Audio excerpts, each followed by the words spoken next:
These three artworks, they have two things in common. First, they are all more than 1,000 years old. And second, well, it's simple. They just still exist. You see, we all experience time passing by. In fact, I think artists are just people trying to fight time and create something that might outlive us. All of it because of one thing. It's called entropy. Entropy is the law of physics at the root of time. It's the reason why things degrade and fade away. Fun fact, did you know ancient statues used to be painted with color? No? I mean, chances are you didn't. And that's exactly my point. You see, art is subject to time. It will change. It will degrade. And eventually, it fade away. Let's look at different timelines for different artworks. Tutankhamun's mask is more than 3,000 years old, which is amazing, especially if you compare it to something as famous as the Mona Lisa. And it starts to get ridiculous if we look at CryptoPunks. What's my point? Well, we don't know how long our NFTs will last. What we do know is which ones will not and why. There are four main ways to store NFTs today. This is how much it costs to store 1 gigabyte for each. You see, servers and IPFS are really cheap solutions, but they're monthly payments. So if you die, spoiler alert, so does your data. This is where Arweave is so amazing because it's a one-time payment and it's really cheap, especially if you compare it to Ethereum. And yes, you're seeing this correctly, it's $2 million per gigabyte. And there are many reasons for that, and one of them is redundancy. You see, when you store data on Ethereum, more than 5,000 computers all over the world will store that data for you. Now, looking at this, you might think Arweave is the best solution. I mean, it's cheap, a one-time payment, and it's quite redundant. But we don't know how long it will survive, right? I mean, nobody has any answers for the survival times of all those technologies. Miners on Arweave will store the data for you as long as it's worth it for them to mine on Arweave. So if the blockchain dies, again, so does your data. Now, regardless if you agree with this or not, if you have lots of data to store because of the price, you should use Arweave. If not, I think you should look at Ethereum, and here's why. NFTs are facing two different risks during their lifetime: losing the image part of the data or losing the token part of the data.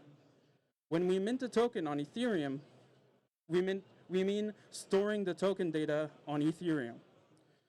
And usually, for example, on a manifold smart contract, the image data will be stored on Arweave.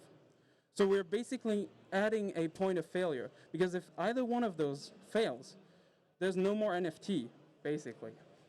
So it seems to me you should try to reduce the number of point of failures and use on-chain whenever possible. In fact, to be completely honest, you should do complete redundancy. So have both data on both types of storages. This way, if one of them dies, let's say Arweave, your data is still there, the NFT still exists. So to do that, we would need to back up our data. Let's say we have, again, an NFT which its image is stored on Arweave. We want to back it up on Ethereum. But remember, Ethereum is really pricey, $2 million per gigabyte. So backing up your NFT from Arweave to Ethereum, you're going to have a bad time because you'll have to pay like $50K, and nobody wants to do that. Whereas if you had an NFT that's optimized and stored on-chain from the get-go, backing it up on Arweave is just going to be a breeze, because Arweave is amazing to work with, and it's a cool tool. So how do we create on-chain NFTs? To store an NFT on Ethereum, you would need it for it to be smaller than a smart contract. So smaller than 24 kilobytes. That's the maximum size you can store. It's a little bit complicated, but let's abstract it this way. Anyway, if that seems like a lot, this image I used as an illustration earlier, is 2 megabytes big. That's 100 times more. So we don't have much space. And that's because images are inherently big files. Again, to abstract, you have to tell the computer what each pixel looks like. Blue, blue, pink, blah, blah, blah. That's really inefficient. But we can do better. Let's say you want to draw 5 rectangles going from white to gray. Again, you could just store it as an image and tell the computer what each pixel looks like, which is boring, and you see, I didn't even do it for each rectangle. So instead, you could use an SVG file, vectors. Vectors allow you to draw 5 rectangles and just say they're going from white to gray. So we've gone from thousands of pixels to just 5 lines of instructions. Now, if we want to draw 5,000 of them, again, we're going to have a lot of space available. So this is where code comes in. And we can draw 1 rectangle, and using code, we could say duplicate it 5,000 times. And we've gone from thousands of pixels to just 2 lines of instructions. So we've compressed a lot of data, and very elegantly, I think. Let me give you a real-world example using one of my tokens. And you guessed it, it's called entropy. The starting entropy, I wanted to create beautiful but on-chain and generative art. So to do that, I thought I need to find a way to abstract something beautiful into smaller data, compress it in an effective way. And we have something that does that already. It's called math. Math abstracts the real world into equations, into formulas. So using this, as well as something you might have seen, which is called the Rings of Power. During the opening theme, the new Lord of the Rings TV show, you might have seen these patterns. They're called Chladni patterns. Now, they occur in nature if you make sand vibrate on a metal plate. I think they look amazing. Anyway, using these equations from the Chladni patterns, as well as what I told you earlier about generative art, I was able to create these using only 15 kilobytes of data. It is my vision of entropy. Now, in fact, using 15 kilobytes of data, I was able to create this also, as well as this one, and this one. In fact, using 15 kilobytes only, I was able to create 512 of them. This is all thanks to those 15 kilobytes. Well, to be honest, it's not 512, it's 511. Because at the last one, I thought we compressed images into a few lines of instructions. Why stop here? Why not compress a video? Wait. Why not compress a live stream? What if we could watch the Ethereum blockchain live?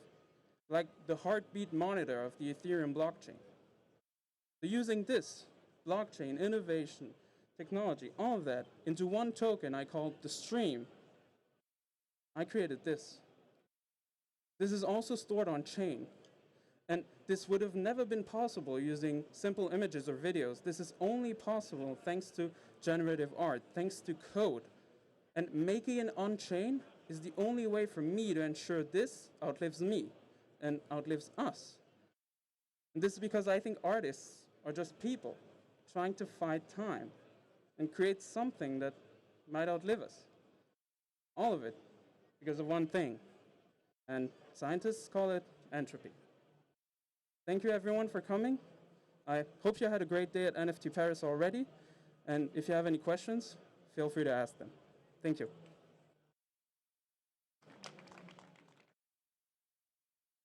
Oh, and obviously you can follow me on Twitter if you want.